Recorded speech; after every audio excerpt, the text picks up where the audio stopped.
Okay, Dawn, here's the video. This is my crappy little shed that I keep a lot of my work tools in. That's my Beagle.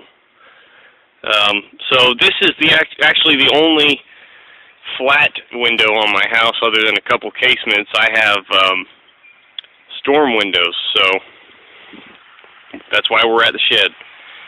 Anyway, I guess the first thing you should know about using this pole, or any pole, the main trick that I use is to keep the angle of the brush head pretty much straight at the glass. You don't really want it pointing up. That's the main thing you want to avoid. And it's got an adjustable gooseneck right here that you can, change the angle, obviously. You want to avoid spraying up at that into the top edge of the glass. Usually that's where most of the problems occur. I don't really ever pull the brush back and spray like that at the top edge. I will spray below the top edge a little sometimes if the water pressure isn't so high that it's splattering up into that edge, if that makes sense. And that's something that you can avoid a couple of ways. You can put a reducer on your water inlet hoses, and it'll keep the PSI down. Or in my case, I actually use this. Where is it? This yellow hose here is a 1/4 inch inner diameter instead of a what does everyone else use? 3/8 maybe. It's skinnier, and for one pole, it's definitely enough flow and PSI. I never have a problem with it. Of course, that's using the DI tank, which does add some pressure. This fitting here is a Home Depot. It's starting to get a little old, but it automatically shuts off that little yellow piece in there. And what you do is you just plug the hose right in, and the float starts automatically. And so that's a neat little feature. Now the brush is starting to work. I'm going to try to use, well, we'll see if I can use one hand here. I don't know if that's going to work out or not, since Vicky is not available to help. This may be a little slow, but my basic method is just to kind of almost at the top. I mean, you can bump the top, but try not to just sit there and dig at it too much, that top edge. So I just do like an overlapping sort of motion across the glass. I stick to this one edge a couple of times since I'm not coming back to it, and then I just work my way back across. Usually that's enough to get everything clean. Sometimes it's not. You can hear the air bubbles getting out now. If it's not enough, you can scrub one little spot over and over. If it's stuck, or you can get out a pole with a scraper on it. Now that it's wet, you can just pop the little spot off, or you can even buy attachments that fit onto the brush head. So now that I've worked my way across like that, I'm going to just do a couple slides across this bottom edge of the glass here, because typically you're not going to be able to get that quite all the way. Then I will just, let's make sure my freaking camera's actually aimed at it.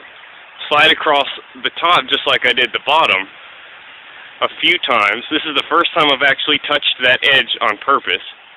This is both scrubbing and rinsing that top margin, and you'll notice I'm angled slightly down. I either want to be straight at or slightly down, never up, because that's when you start to get drips, because the jets are obviously spraying upward. So now I'm going to do this maybe 4 times or so, and then I'm going to bring the brush head down just a little bit. Doesn't have to be much. Here's the top, just down a little. And I'm going to angle like that, slide on a corner, and then zigzag down, changing which side of the brush I'm resting on the glass, so that the jet is actually just spraying freely without any bristles in the way.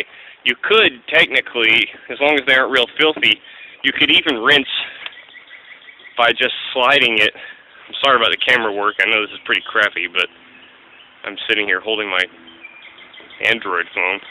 You could just slide like that without even angling, and as long as the window is in average shape, do that enough, that'll rinse the window too.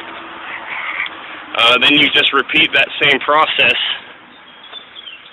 on the bottom sash. And that's pretty much it for a standard double hung type window. That works for casements, doors, what have you. Now the only other thing let me get situated here again. The only other thing I would say, let's pretend this is French panes instead.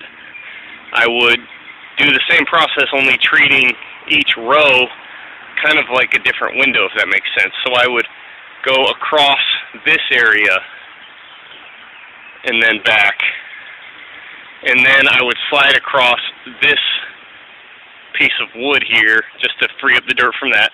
Then I would clean across this section just the same way that we did with the whole pane, you know, and then come all the way down here, do the same thing, clean the bottom edge, go up to the top, and run across the top. Then, a lot of times, depending on what kind of brush you're using, you may or may not be able to slide very well over those wooden grids. So, once you've cleaned that top margin, you may have to lift up the brush to do the rest of the rinsing, but you just want to make sure that you're not spraying water into that top edge once you have scrubbed that top edge there. You always want to watch where the water is spraying and make sure you can flirt with that top edge, but really can't stress enough not to spray into it. And that's my golden rule basically for not getting drips. If you follow that advice, you shouldn't have a lot of problems. Unattach that. I'll show you what I'm using here. This is my unmowed yard. I have to replace the blades on my mower this afternoon, which I have not done. So you can just deal with the ugly grass. Alright, here's the truck. Now, I just have a DI tank strapped in the back. Very simple, but it works.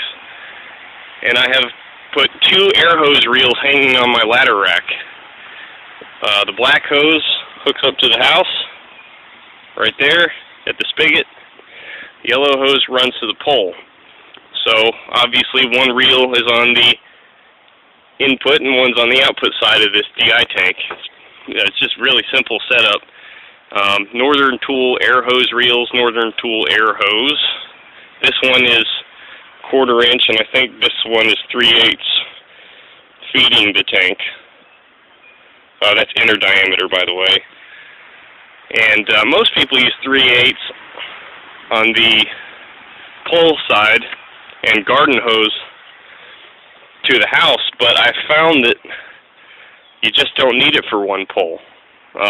In fact, if you're running one pole, a lot of times you'll get a lot of unwanted splatter up into the, the areas I talked to you about. So for me, this works just fine, and I've actually successfully run 2 poles off of this if there's good enough pressure, but, I'm kind of a one-man show, so just depends on what you want to do. But as far as finding a place to get a DI tank, the place I get mine locally is called Dracor, so